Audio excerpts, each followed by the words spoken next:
Good morning. Sorry I'm a little bit late there. Forgot my tripod in my office, so fashions. Anyway, happy Friday. Hope you're all doing well. Looking forward to your presentations today. On Wednesday, I saw the Wednesday group, and they were awesome, and yours will be awesome too and stuff. So it's the only thing we're going to do. I'll have a list on the blackboard. You can go and sign up if you want to be in a particular order, and we'll go that way. We won't do a lab afterwards or anything like that. So after the presentations, we're going to be good to go. Any questions? That kind of stuff. Sweet.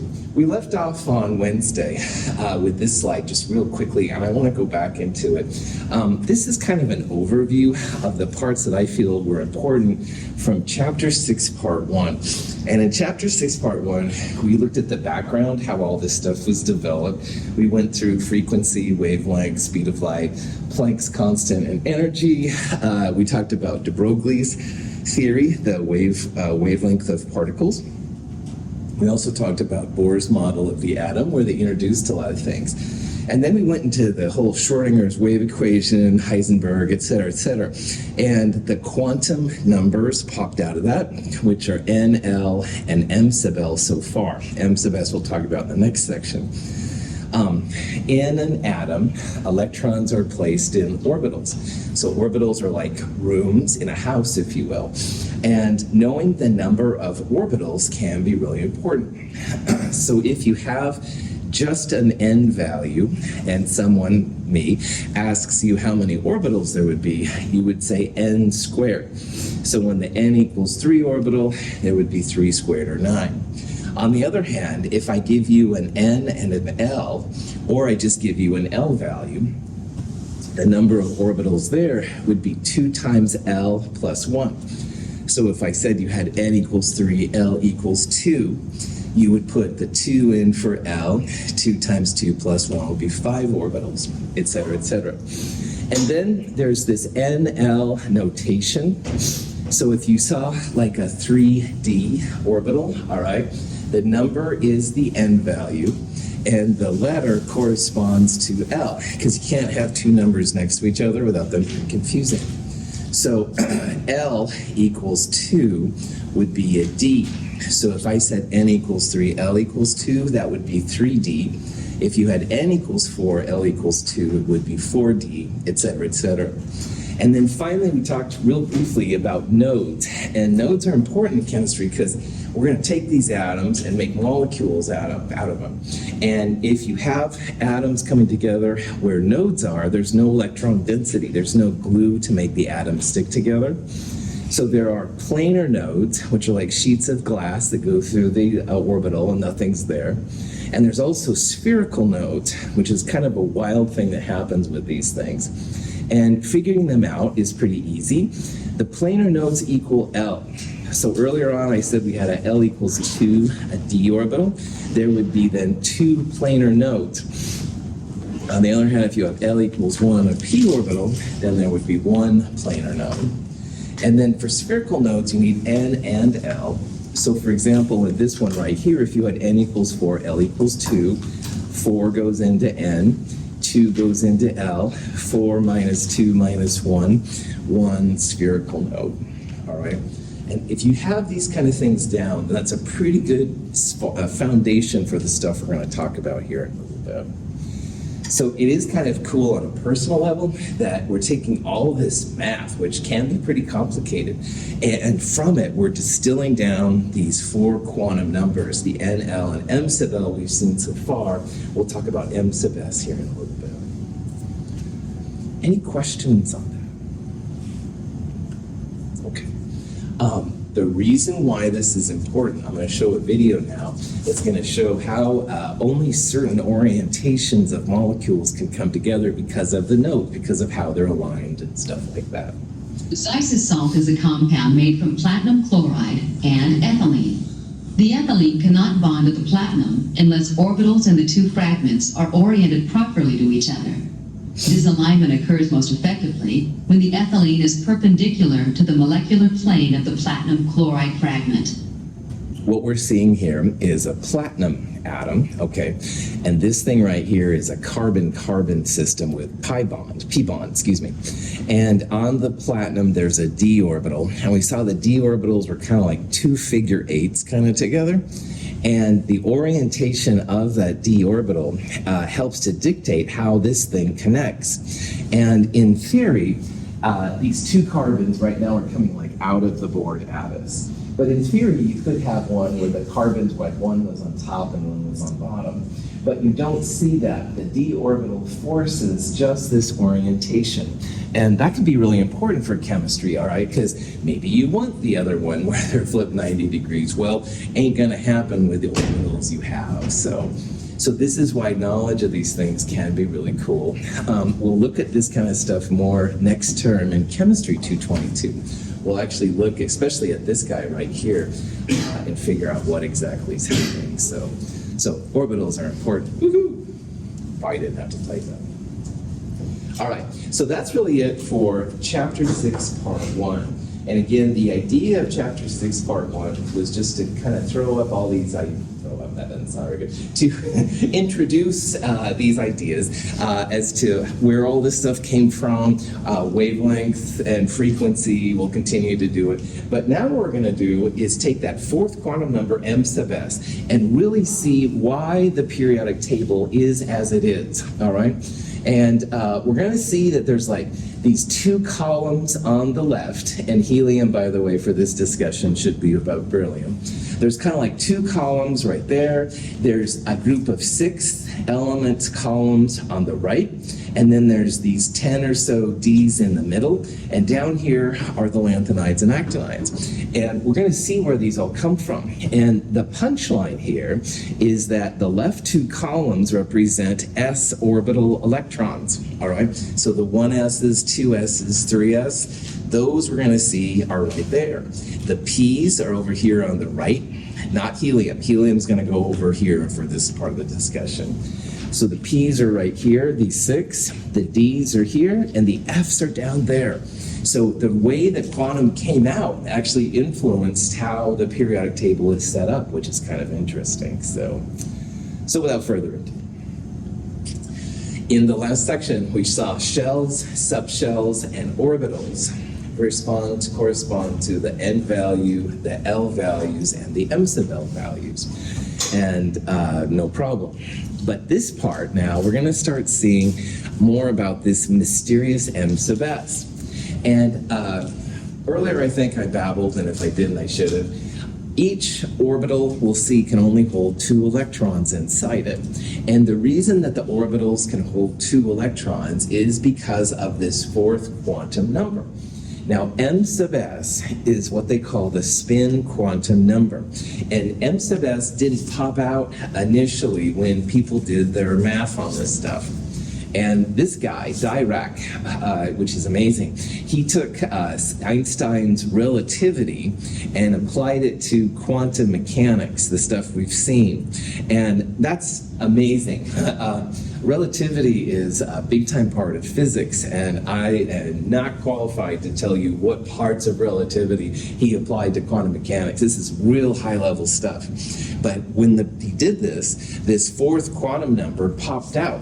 And it's really good because 4th quantum number helped us to explain like why the periodic table is set up as it is.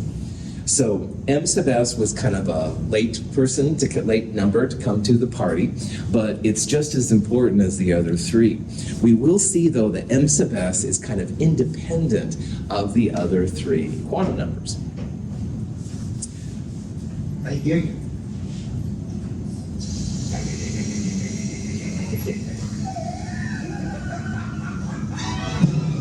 At this point, if you're like, yeah, if that's what I sound like to you, I completely understand. Good morning.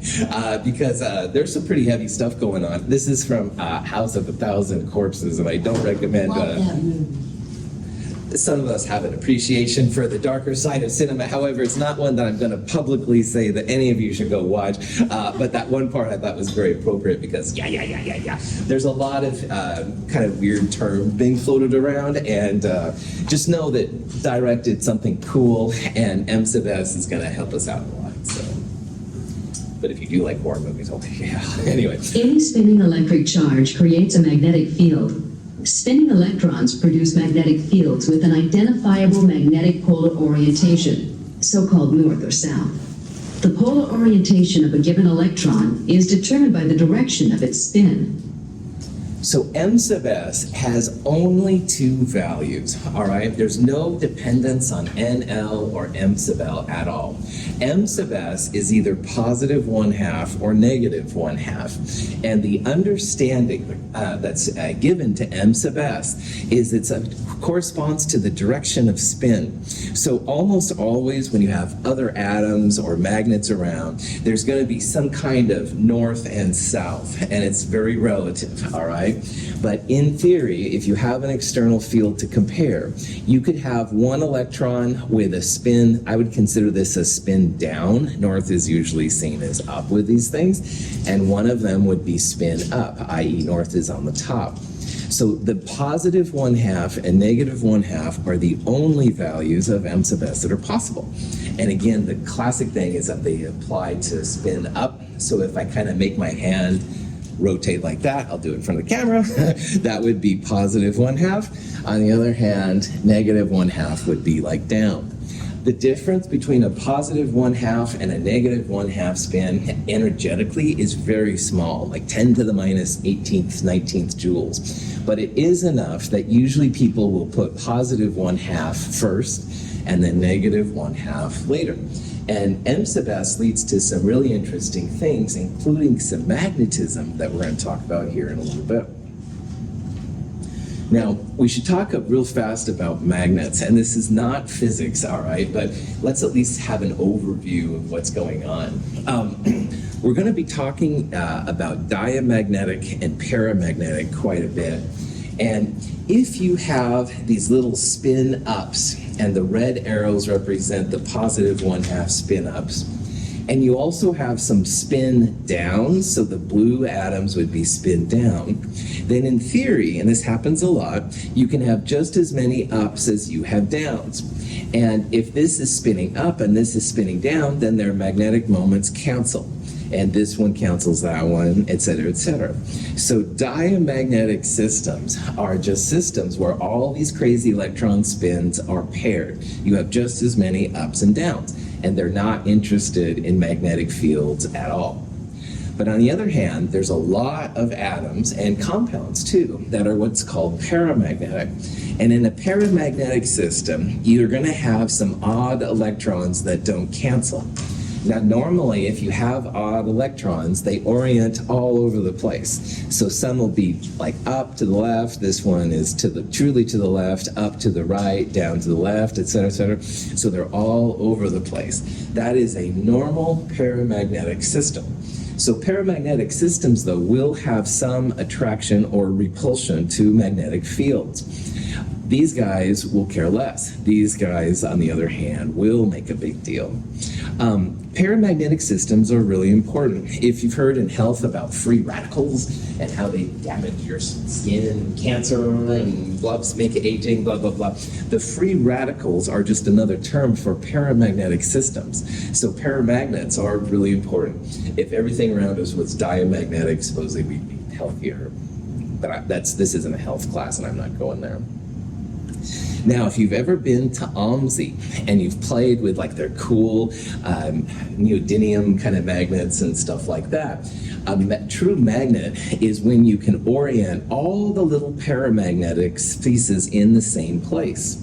So if you have an external field and you turn it on, and all of a sudden all the paramagnetics now are like aligned like soldiers in an army, that's when it creates what's called a ferromagnetic system. And a ferromagnetic system is just classic magnet, all right? You play with them with paper clips and stuff. Those are ferromagnetics. Around us, there's a lot of paramagnetic systems, but most of them don't have everything aligned in this way. So like this one here is canceled out a little bit by that one there. But in a true ferromagnetic thing, you can lead to what's called a permanent magnet, and those are the ones that are fun to play with. So there's not a lot of compounds that will be this paramagnetic. When they're not only paramagnetic, but they're also aligned in the same directions, that's pretty rare. But there are a lot of systems where they are paramagnetic, they kind of bounce around. I don't know if this is relevant, but like, you know how sometimes if you have the larger magnet and you touch it to a piece of metal that's not magnetic, for a moment it becomes magnetic? Yeah. These kind of magnets will force these to temporarily orient themselves like soldiers. Yeah. And so for a while, yeah, you can totally do it. But usually then you take it away and it goes back to its normal form. Yeah. That's totally relevant. Different materials have different magnetic properties. Liquid nitrogen is diamagnetic and is not attracted to the magnet. Liquid oxygen is paramagnetic. Paramagnetic substances in the liquid or solid state are generally attracted to magnetic fields. Liquid oxygen is held by the magnetic field. This is called an electromagnet. It's just something you turn on. It's got the permanent magnet going on. Now, some substances which are diamagnetic, even through an electromagnet, they just go through, all right? No interaction whatsoever. So liquid nitrogen is actually a diamagnetic substance. On the other hand, oxygen, dioxygen, is paramagnetic. So you put it through there and it actually like sticks between them and stuff. Totally like kind of what she was saying about with metals, but this is the same version with a liquid. So anything in theory that's paramagnetic, you can like force it to be magnetic and stuff like that if you have one of these ferromagnetic systems. So the electromagnet is a ferromagnetic material. You turn it on and then it's allowing paramagnetic systems to actually stick in the middle, which is cool. So this is a nice test to see when something is paramagnetic, diamagnetic. You can measure paramagnetism. So imagine we have some kind of purple liquid here that's paramagnetic, and we've got one of those electromagnets. Initially it's off and then it's on. Well, the electromagnetic system will pull the paramagnetic system down, and you can measure this through mass. And it's really cool. Here's a cheesier version, someone just using a little magnet, and it actually pulls then the magnet like towards it. And I put this up here because a student of mine several years ago went to Portland State, and she ended up working in this kind of a lab. It was more of a physics lab, but it was the same thing. They were measuring how paramagnetic systems were. And paramagnetism is related to the number of unpaired electrons. So if your system has lots of unpaired electrons, more paramagnetic. If it just has one unpaired electron, it would still be paramagnetic, but maybe it wouldn't pull as much down there, which is kind of cool stuff. So, all right, so the quantum numbers, NL, M sub L, and M sub S. We saw the N, the shell number, whole numbers starting at 1, whole numbers going up to, in theory, infinity. And again, this one's very similar to Bohr's theory, where you could have N equals 1 and N equals 2, but not N equals 1.5, stuff like that. Shells, subshells is next. Subshell is determined by L, and the number of allowed L values depends on N. L of 0 is always a value, and it goes up to N minus 1. So for example, we saw when N equals 2, then L would be 0 and 2 minus 1, 1. Those would be the only allowed values. That was the 2s and the 2p system. Now, M sub L tells you how many orbitals there are, and M sub L depends on L. So when L equals 1, M sub L is minus 1, 0, plus 1, and each one of those values is an orbital, so there are 3 p orbitals. But now the newer player is M sub S, and M sub S is either positive 1/2 or negative 1/2 and stuff. Those are the only values that are allowed. So, okay. So here's a kind of question stuff that you might see. It says, which of these is not a valid set of quantum numbers? And again, you're trying to look for patterns and things. Now, as we talked about the other day, L can be no bigger than N minus 1. So if N and L were the same, that would be a bad set of values. But if you look here, all of these L values are no bigger than N minus 1. So 2 minus 1, 1 would be the maximum L. That's okay. So the L values are okay. M sub L depends on L, and M sub L has to go from minus L to plus L. So if L equals 1, M sub L could be -1, 0, and +1. That's a legit value. This one would be -5 to +5, including 0, and 0 is a valid quantum number, by the way. -1 to +1 is cool. -2 to +2. M sub L -2 is okay. So it's obviously not M sub L either. And I think a lot of you probably saw right away, M sub S can only be positive or -1/2. So definitely answer D is the wrong one here. M sub S can only be +1/2 or -1/2. Any questions on that? Cool. Now, another big player in the world of quantum chemistry and quantum physics is this guy Pauli, all right? And Pauli came up with the idea, based on energy, by the way, that each electron in an atom has to have a different set of quantum numbers. So each electron in an atom is going to have its own N, L, M sub L, and M sub S, okay? And Pauli's theory here, instead, his exclusion principle, works really well. And it's basically related, once again, to energy. On a practical level, you can think about this as you want to invite certain electrons to your party, but you don't want to invite all of them. So, for example, carbon has 6 electrons in the neutral version.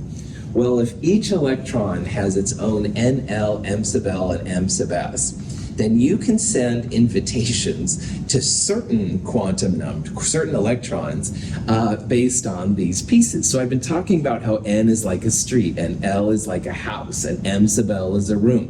Well, M sub S is literally the electrons in the room.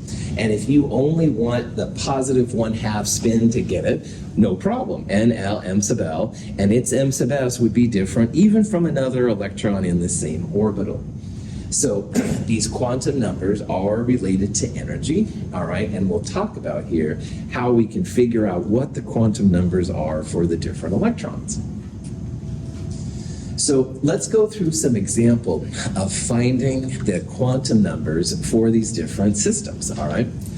Let's say that we have an N equals 1 shell. So in the N equals 1 shell, which is like a street, the only value of L is going to be 0. L can go up to N minus 1, so L of 0 is legit. And M sub L minus L to positive L, the only value of M sub L is 0. So we would say, based on chapter 6, part 1, this is a single orbital. We would call it a 1s orbital because L of 0 is S, SPDF. And in this 1s, there are 2 possible electrons. And the 2 possible electrons are based on M sub S values. So if you had a 2-electron system, the first electron would be N equals 1, L equals 0, M sub L equals 0, M sub S equals +1/2. And the second electron would have same N, L, and M sub L, but be a different M sub S. So when scientists think about electrons, this is what they do. These are different quantum numbers, all right? So Pauli is happy. Good to go. But there's more than just N equals 1. Now, when N equals 2, then L goes from 0 up to N minus 1. So 2 minus 1 means the maximum L is 1. So the other day we saw how N equals 2, you're going to have a 2s subshell and a 2p subshell. Now, it gets too many pieces, so I'm making little tables here. This is the N equals 2 electron numbers. So the first 2 electrons, N equals 2, L equals 0, M sub L equals 0, just like we saw for 1s, but now we're in 2. And we're going to have +1/2 and -1/2 for the electrons. Now, when it comes to the p's, we talked about how the p's can be like x, y, and z. Those are kind of like figure eights, okay? Well, M sub L's of p's are going to be -1, 0, and +1. And each of those will have a positive 1/2 and a negative 1/2 m sub s. So you can see what we're doing here. We're literally building the quantum numbers for the 6 electrons in the 2p system. So maybe I really like this electron. I want to invite that electron to my party. But, oh, this one right here is a jerk. Talks about himself too much. I don't know, whatever. So anyway, I could send a letter, which is basically a set of quantum numbers, to this electron, and I could then ignore this one up here, something like that. Questions? Okay. This is more just kind of ooh and ah at this point, but I wanted to show how the scientists think about it. So at the n equals 3 shell, you have the 0 and 1, the s and the p again, but you've also got the d's now. And so as you start to have more and more orb subshells, you end up with more and more electrons. So the first two up here are the 3s, like we've seen for 1s and 2s. The next 6 here are 3p, which we just saw for 2p. But now the new players are the 3d. Now if there are 5 m sub l's, if L equals 2, m sub L minus 2, minus 1, 0, plus 1, plus 2, and each of those can hold 2 electrons, lo and behold, we end up with 10 electrons that can be placed in the 3d. And again, each of them has their own quantum number. I'm gonna do one more, and then it just gets bigger than I can do in a quantum thing and stuff like that. When you get to n equals 4, you've got the s, you've got the 6p, you have the 10d. Notice the patterns, 2, 6, 10, 14 is the next pattern for the f's. All the f's have 14 electrons because of 7 orbitals. I talked about how quantum is filled with patterns. 1, 3, 5, 7 represents the number of orbitals, and that corresponds to 2, 6, 10, 14 number of electrons. And they each have their own quantum number. Questions?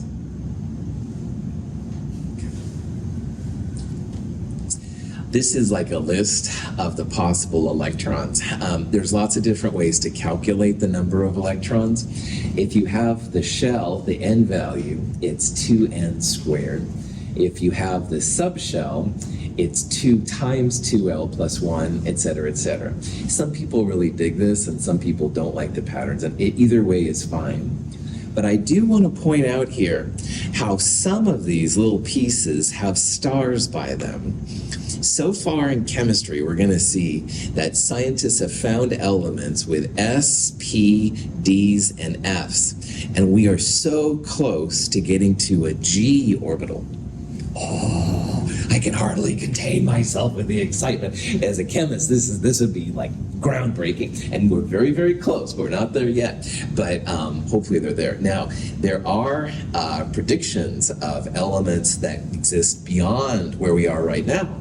And chemists absolutely have the framework set up so we can deal with them. So past G, there would be an H. Now, past H, scientists quabble because some think they should use I and some think they should go straight to J. I is used for imaginary numbers, and apparently that's controversial. I don't know, go whatever. When we get there, we'll figure that out. But I want to point out here how this framework is definitely expansive. So, you know, Star Trek Voyager in the future finds element number 1036. Oh yeah, we got it all set up for it.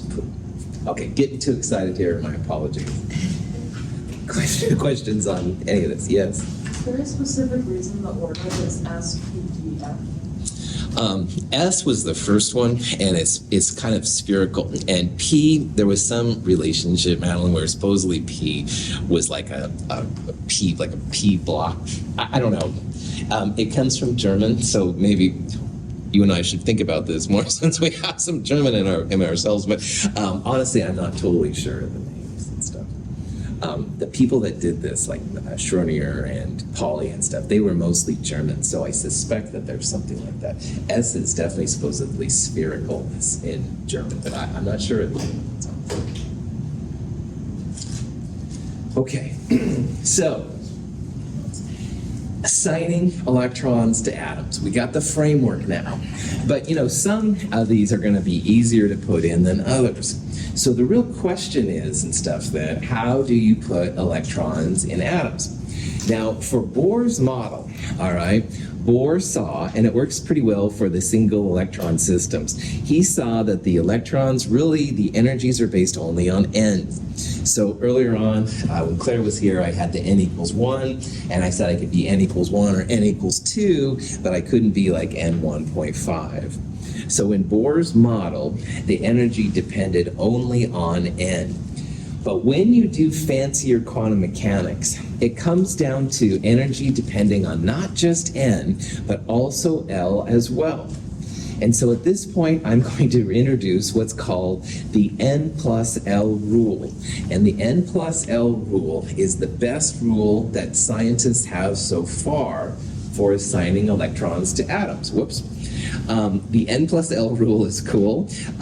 If you've ever seen, I fall prey to these kind of cute cat things once in a while, I'll be honest. But anyway, these cats are on different levels, and that's kind of like electrons, all right? We're going to see that electrons have to be placed in order. The cats probably started down here. Of course, you never know with cats, but let's pretend they did.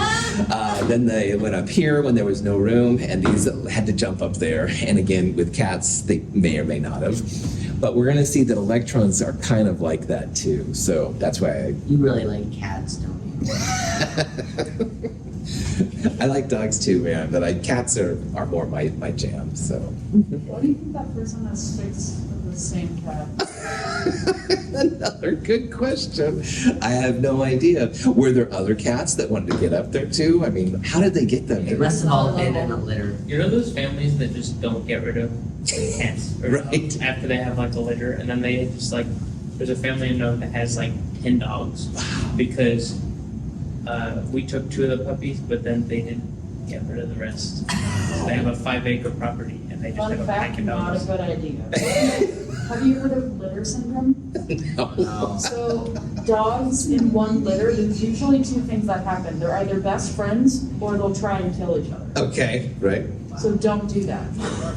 Because they get incredibly competitive. If you could see Mara's expression, we're freaking her out, so I need to move on. However, I love it. Your expression was like priceless, and only I could see it probably. But still, be careful, be cool. Okay. Now, wow, see, I put these random things in, and then look what happens, right? My lecture's totally shot at this point. Let's all go home. No, I'm just joking. Don't really. Anyway. All right, prop that back on. This picture right here would be the energy diagram if we only had to deal with n, all right? And this is where Bohr's model is we're kind of jumping from. So in Bohr's model, here's n equals 1, the 1s. N equals 2 would be 2s and 2p. 3 would be these 3, et cetera, et cetera. But that's not what scientists have found when they got into better quantum mechanical values. They found that the energy was based on n and L. So this is the n plus L rule. Now, n is probably more important overall, but L plays a factor, all right? And we're going to see that some of these will begin to go up and down a little bit. So, for example, 4s will be lower than 3d. 3d will be higher. So it's very important now to figure this thing out. And the lower n is going to be lower in energy if you have the same n plus L. But on the other hand, we're going to see how this works. So I'm going to show this video. It's going to transform the n-only energy dependence into what we more or less see, which is the n plus L energy dependence. In a single electron atom, hydrogen, subshell energies depend only on the subshell's principal quantum numbers. In a mini-electron atom, the presence of electrons in one subshell affects the energy of other subshells. Consequently, the subshells are not filled simply on the basis of the principal quantum number. This is the diagram that scientists see when they apply electrons. And so notice how 2p then becomes a little higher than 2s. So when electrons are being placed in an atom, they want to go to the lowest one first and then work themselves up. So the 1s will always be filled in first, and then 2s would be next, 2p, etc., etc. Now, 4s, if you wanted to find its n, l, and n sub l value, all right? The 4 is the n, the l for s is 0, so n plus l is literally 4 plus 0, 4, all right? No problem. 3d would have n equals 3. What's the l value for d? 2. Well done, Clifford. So 3 plus 2 would be its n plus l value, 5, all right? So in this theory, lower n plus l gets filled in before higher n plus l. So the 4s is always filled in before 3d in this n plus l rule kind of thing, which is pretty crazy. Now, 4p would have n equals 4. What's the l value for p? 1, good. 4 plus 1, 5. This is where we have a tie of n plus l. And so this one right here says if you have the same n plus l, which we do right here, the lower n is filled in before the higher n. So that means that 3d is always filled in before 4p, all right? It has the same n plus l, but because the n is lower, 3d is filled in before 4p. So one of the things that you're going to need to figure out, and it's not hard to do, there's several ways to do it, is how electrons get placed in. And you can literally go 1s, 2s, 2p, 3s, 3p, 4s, 3d. That's one way, just memorize it / write it on your cheat sheet. You can also use n plus l rule, and you can also read the periodic table. And I'll talk about that here in a while too. Cool. We are referring just to ground state energies, which means lowest level. So we're not exciting any electrons to higher things, and that's really cool stuff. But in this discussion, we're thinking that electrons are isolated from everything else, and they'll go to the lowest energy possible. Okay. An Aufbau diagram might be a really cool help guide for you on this section. And Aufbau is apparently from a German word, and it means building up. Now again, my German's pretty bad, so don't trust me on this, but that's what I've been told. I thought at first Aufbau was a person. I was like, who is this Aufbau? Oh, it just means building up. So anyway, Prof. You can build an Aufbau diagram pretty readily, all right? You start with 1s, put 2s above it, then put 3s, 4s, etc., etc. Now, s's will skip 1 to the p. So 2p would be next. Put 3p, 4p above that. Skip 1, 3d, 4d, skip 1, 4f, etc., etc. And how this works is you draw arrows kind of on the diagonal. And the Aufbau diagram will predict order. So the first diagram, the first arrow you draw would be through the ns. That's the n plus l equals 1. So 1s gets filled in first. The second arrow goes through 2s, so 2s gets filled in next. 2p, 3s, 3p, 4s, 3d, etc., etc. And I have used Aufbau diagrams once in a while. These up here I don't do as often, so it's kind of fun to have one. It's pretty fast to draw. You could draw it on the back of an envelope and figure out how it works. So after a while, yeah, when we go through these, this would be one way to help you figure out which orbital gets filled in before another one, stuff like that. Okay, so knowing this then, we can start putting electrons in atoms, finally. And the main thing we're going to use is called spectroscopic or SPDF notation. It's basically the NL notation once again, and the superscript to the right will be the number of electrons. So if you had a single electron, i.e. hydrogen, which has 1 electron, that's always going to go in the 1s orbital. And 1s's can hold actually up to 2 electrons, but hydrogen only has 1. So for hydrogen, we would write 1s1 as its electron configuration. When you're writing these SPDF things, you always start at 1s and move up by the Aufbau diagram or the n plus L rule.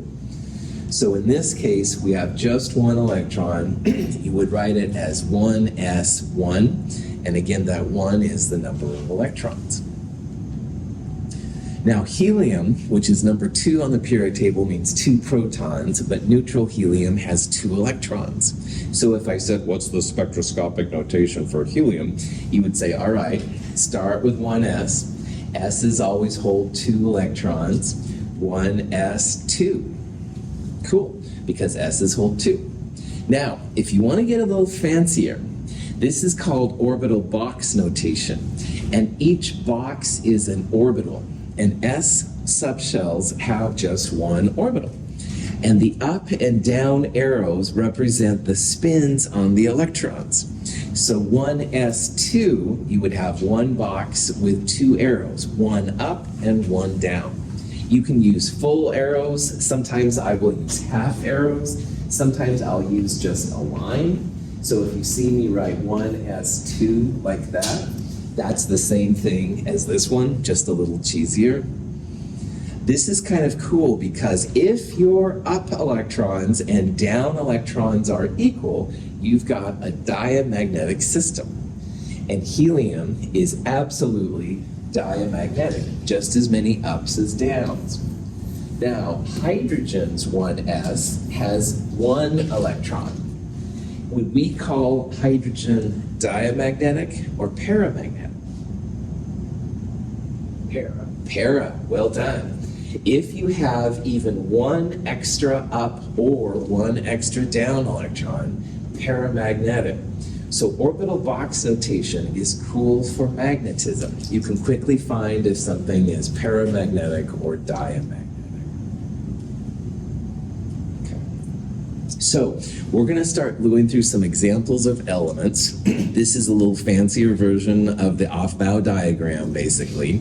But we're going to do it. And again, the weird things is that 4s is before 3d, 3d is before 4p, etc. like that. But the Aufbau diagram will help, or you can just memorize it out.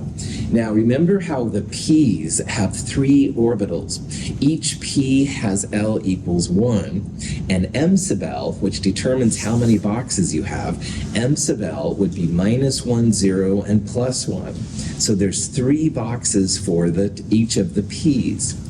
D's have L equals 2, so m sub L -2, -1, 0, +1, +2. 5 allowed m sub L values, 5 boxes. And these guys, -3 to +3, 7 allowed boxes. How many boxes would we have if we had a 5G when L equals 4? 1, 3, 5, 7. 9. Nice job. Good. The patterns are big time. Still fun. Get too excited about G's. For some reason, this is a day to get excited. I told you could read the periodic table, and that's absolutely right. The 2 left-hand columns, including helium for this side, are what they call S block elements, because the outer electrons get placed in S blocks, S orbitals. The right 6-hand orbitals, again excluding helium, those are called P blocks because the outer electrons, as we'll see, are getting filled in with P's. The D's are in the middle, the F's are right here. Now notice this pattern here. For example, the period 1 is just 1s, period 2, 2s through p, period 3, 3s and 3p, but period 4, 4s and 4p, and 3d. So when you read the periodic table, the only weird thing is that D block elements, the B's up here on this period table, it's period number -1. So scantium, it begins 4 -1, the 3D, titanium, 4 -1, 3D, etc., etc. You'll see that the lanthanides and actinides are period number -2 when we get there. So let's look at a couple of these elements. So good old lithium, nirvana. Now, anyway, 1A, group 1A, atomic number 3, 3 electrons. Now, S's always hold 2 electrons. So 1s2 will be the first of our 3 electrons. But there's more than that. We've got a 2s1 on top of that. After 1s followed off bow, 2s is next. 2s's hold up to 2. You can leave orbitals somewhat empty. So the 3 electrons for lithium, 1s2, 2s1. That's what they call the electron configuration for lithium. Because there's 1 electron, the s orbital isn't filled up. This is a paramagnetic atom. And you can see that with an orbital box notation right here. 1s is closest, it's filled up, 1s2, but 2s has 2s1, 1 electron without its partner. If there's even 1 unpaired electron, that's enough to make it paramagnetic. Again, the nucleus would be down here, the big positive ones, these are empty. Questions? Now, beryllium is right next door. It has 1 more electron than lithium. So all we're going to do is put an additional electron in the lowest unoccupied space, which would be the 2s. So beryllium with 4 electrons would be 1s2, 2s2. That extra electron goes in the 2s, so now you can see there's an up and a down, an up and a down. This one is diamagnetic. Spoiler alert, if you have to guess on the magnetism of the elements, most of them are paramagnetic. Most of them will have an unpaired electron. But beryllium is an example, as well as helium, of things that are diamagnetic, just as many ups as downs. Now, boron has 1 more electron than beryllium. So we've got the 1s, we've got the 2s, and on our off-bow diagram, the next one to fill up would be the 2p. But 2p is a little different because p's have 3 orbitals, all right? So that extra electron is going to go in the 2p. Now, when you have a p system, that's L equals 1, and m sub L minus 1, 0 plus 1, 3 orbitals for the 2p. So boron would be 1s2, 2s2, 2p1. It's paramagnetic, and we're starting to fill in now a p subshell. So same idea, just a little bit different from the other one. Now for carbon, you might think that, we could put a down arrow right there and make it diamagnetic, or we could put an up arrow right there. And the question is, what do you do? So when it comes to the 6 total electrons of carbon, we have to introduce a new rule, which was created by this guy, a guy named Hund, another German. Hund's basically said that each electron wants to have its own orbital whenever possible, and you only start pairing if you have no more places to put it. I like to think of Hund's rule as if you're living at home and you have a brother or sister and there's not a lot of rooms. So yeah, you can live in the same room as your brother or sister, but it's nicer if you have your own room, right? You can put up your own, posters of Van Halen and your brother likes, country or I don't know, fill in your music appropriate responses there. Definitely, I'm dating myself. But anyway, it's nice to have your own room, and electrons like to have their own room too. So Hund's rule just says put electrons in their own space whenever possible. We're going to see on Monday that nitrogen will have an odd electron right there, and oxygen will start pairing up because then we don't have any more room in the house to take care of things. All right. Questions? All right, looking forward to your class presentations at 1 o'clock. Really, definitely looking forward to it. So good luck, have a great day, and I'll see you soon.